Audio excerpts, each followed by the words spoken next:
Yo, what is up everybody? Welcome to another video. Today we're gonna be predicting the ratings of the 90 plus overall players in 2K.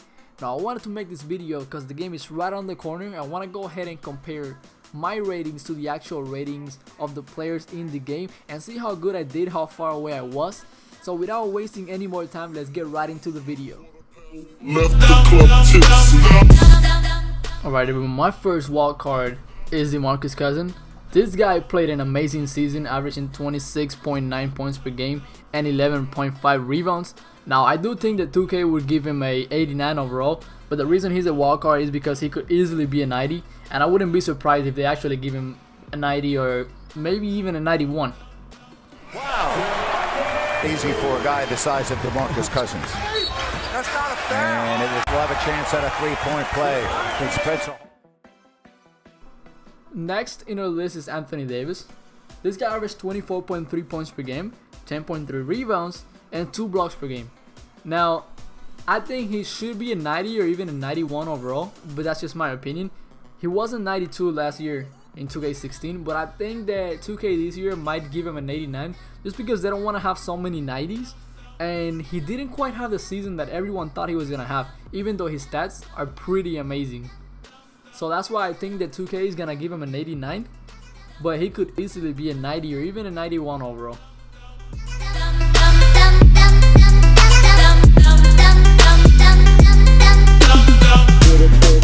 Now my first actual rating is Paul George. I gave him a 90, and we saw a screenshot of one of the bonuses for pre-ordering the game that it was a 90 overall free agent Paul George card, and I think this is his actual rating. I think he is gonna be a 90. He averaged 23.1 points per game, 4.1 assists, and 7 rebounds, and he was an 86 in 2K16 I believe. So I mean, he does deserve this 90 overall, and I think he is gonna get it. And he's also the cover athlete, and I think this is gonna boost his rating a little bit too. So yeah, 90 I think fits him perfectly, and I think that's what 2K is gonna give him.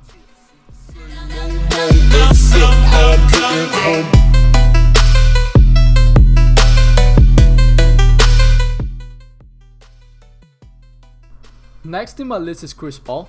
This guy only averaged 19.5 points per game, but he did get 10 assists and 4.2 rebounds. And even though his numbers aren't quite that high, this is a guy that always ends up at 90 in 2K. And this year I think 2K might be just boosting the ratings a little bit higher for the average player. So I think that he's gonna be a 91 instead of a 90. But again, I wouldn't be surprised if they give him a 90 again. However, like I said, I do think that he's gonna be a 91 overall and definitely deserves it. He was a 90 in last year, so if they boost him a little bit, then I think he's gonna be a 91.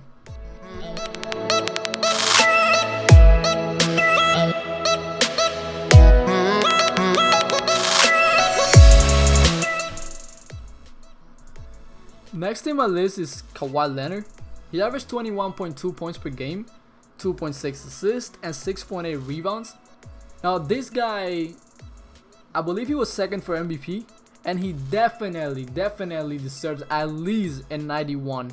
I mean, he's kind of a little bit better than Paul George, so if you're gonna give Paul George a 90, then he should at least be a 91 or a 92 overall. Again, it's one of the two, but I do think that he deserves a 92. He had an amazing season, and even though his numbers are not that high, it doesn't show what he really did. I mean, this guy was freaking amazing last year. He definitely deserves a 92 overall.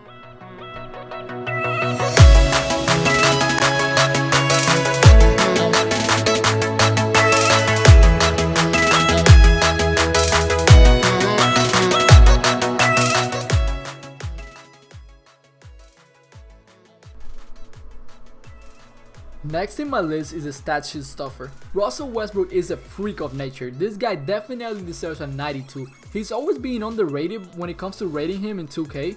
Last year he was an 89 when he easily deserved a 90. Now 23.5 points per game, 10.4 assists, and 7.8 rebounds is just ridiculous numbers. It's not that easy to put those numbers up. I mean, almost a triple-double, that is insane, and he definitely deserves a 92. If they don't give him at least a 92, I'm really gonna be pissed. I mean, I don't really like him as a player because he is kind of a ball hog, even though his assists are pretty high. But either way, he's a freaking freak, and he definitely deserves at least a 92.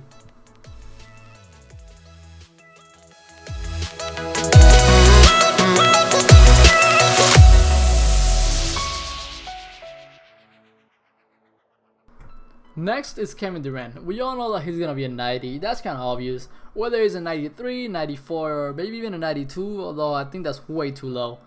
I think he's gonna be a 93. That's my opinion. He averaged 28.2 points per game, 5.0 assists, and 8.2 rebounds, which is insane, almost a triple-double. And I think just getting him moved to the Warriors might have ruined 2K a little bit when it comes to balancing. I don't know how they're gonna balance that. I mean, this team is stacked. This guy was a 91 last year. He's definitely, in my opinion, gonna get a move up to a 93 at least. So we'll see. But in my opinion, he's a 93.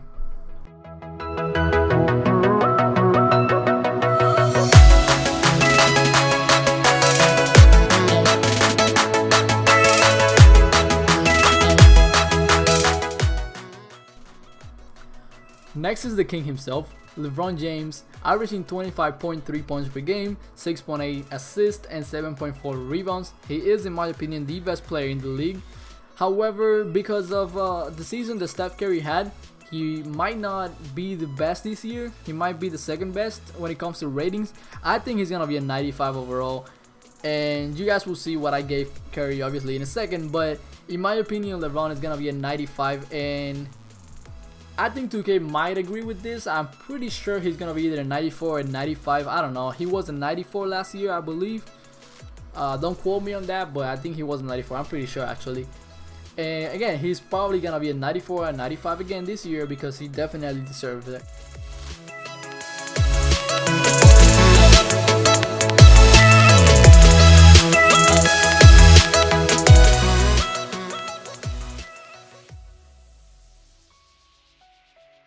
Next, we all know who it is. Brian Scalabrine. Obviously, guys, the MVP.